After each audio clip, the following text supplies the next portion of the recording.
Today I want to talk about remakes, more specifically video games that I think deserve a remake. A lot of these games I never get the chance to talk about, so this is a good opportunity to do that as well. They span a variety of systems, and hopefully there'll be a few in there that you haven't heard of before. Also, let me know if there are any games that you'd like to see remakes of. Alright, let's get started. Valkyria Chronicles 2 and 3. Valkyria Chronicles 4 is on the horizon, and I'm very excited to play it when it comes out.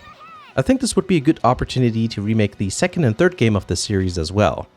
Both were PSP games, so graphically they didn't look that great compared to their home console predecessor, but they were great games. Valkyria Chronicles 2 and 3 didn't get the warmest of receptions from fans, but I think they work quite well as portable games, which is why I think it would work great on something like a Nintendo Switch. The missions are shorter and less difficult compared to the first game, making it a bit easier to pick up and play for shorter sessions, like for example when commuting by train. Not only that, but the third game was never released in the West, and I think some fans would really appreciate its release. I don't think it'll happen personally, but I'd love to play these games with graphics that better match the stylized visuals of the home console and PC releases. Just so you know, the third game was fan-translated into English, so you can play it with a modded PSP or an emulator if you want. Grimoire. Odd-sounding name aside, this is my definition of what I consider a hidden gem. In case you don't know what this is, which is most likely the case, Grimoire is a real-time strategy game with a really interesting art style. Unlike other RTS games like Age of Empires that feature an isometric camera angle, Grimoire looks more like a side-scroller. Game mechanics aren't super deep or complicated, but I think that's a good thing because I'm used to playing RTS games with keyboard and mouse, so this makes it a little bit easier for me with the controller. But I still think it's challenging enough to keep me interested in terms of the gameplay. This is a vanillaware game, so the art style is of course very unique. I think the best way to describe it is whimsical. It's got this fairy tale vibe, but it doesn't come across as a cliché experience. I think this game could do decently well on Steam or GOG, because it kind of looks like an artsy indie game almost. And the controls would also work quite well with a mouse, I think.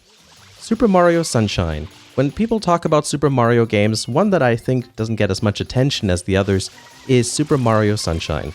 It's quite unique with the whole water spraying thing, and even the graphics aged reasonably well. It's just that because it was a GameCube game, not that many people have played it. Plus I think they could improve a few things at the same time.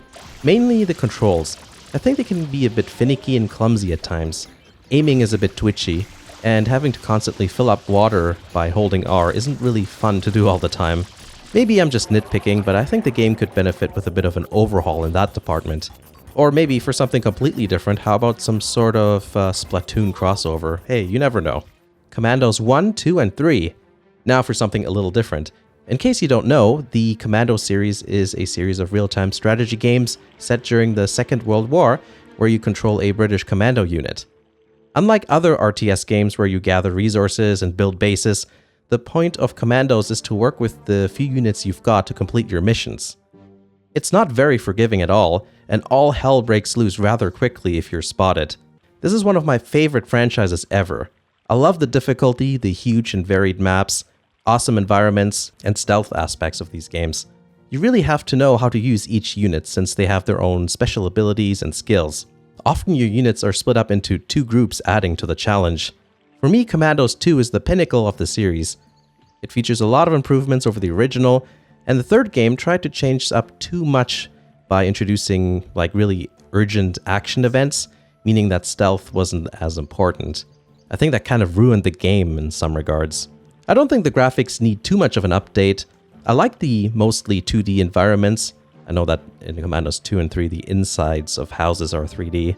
I think that fixing the shortcomings of the third game and adding in the new gameplay functions of the second game into the first game would really make for an outstanding trilogy of games. But there might be not enough people interested in the series for there ever to be a remake. I really hope that at least some people watching know and like the Commando series.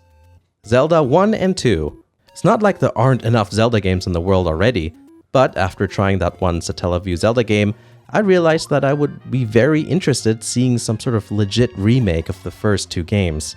But personally, I think the second game would benefit even more. I know that it has its fans, but I found it too difficult overall. I think doing some tweaking to the gameplay to make it more forgiving as well as adding a 16-bit veneer on top of it would be really cool. And perhaps this would allow more people to give this very unique entry to the Zelda franchise a go. I know that things like the difficulty is exactly what makes Zelda 2 attractive to a certain group of people, but hey, if there ever was a remake, it's not like the original game would go away, would it? Starfox Adventures. Here's another GameCube game. I'm personally not the biggest fan of the Starfox series. I guess sci-fi shooters just aren't my thing, but I did very much like Starfox Adventures. Part of the reason is the Zelda-style gameplay. You're probably not surprised if you followed the channel. I just like Zelda-style games. I don't even think that the game needs all that much tweaking. The art style looks good already. A few extra polygons and higher resolution textures is all this game needs to feel new again. I think this is one of the best aged GameCube games in terms of visuals. I mean, look at it. It's great. And somehow it runs at 60 FPS as well. How did Nintendo not manage to do that with Wind Waker or Twilight Princess? Anyway, that's not the point here.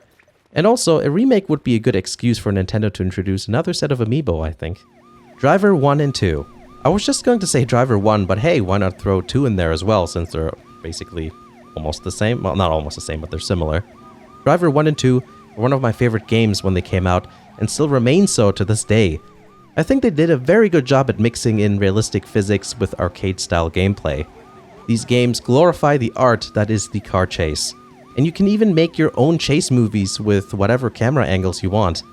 I don't think we'll ever get games like these anymore, especially because some people couldn't even get past the first game's tutorial.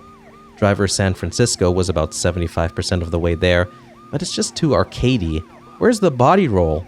The cars don't even have any weight to them. I love old car chase movies like Bullet, Gone in 60 Seconds, the original one, and all of those. There's something terribly exciting about maneuvering these huge cars through traffic and alleys. Driver 1 I own for the PC, but it doesn't even run on my Windows 7 computer, and Driver 2 was only for the PS1. I'd love to see these games with current graphics, but don't change the physics. I think they're perfect. And that's the list of games I want to see remakes of. Hopefully there were a few games you haven't heard of before, and let me know what games you want to see remade. Click on the like button if you did, or if you're on a phone or a tablet, a gentle caress will do too. Subscribe to the channel if you want to see new videos. Check out Patreon to help out the channel. I haven't streamed in a while, but I do want to get that going again, so follow me on Twitch if you're interested. And finally, also, there's Twitter.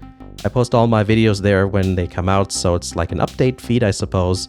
And occasionally, I do tweet a few things. You'll have to be the judge on whether or not my posts are interesting. Thanks for watching, and I'll see you again in the next video.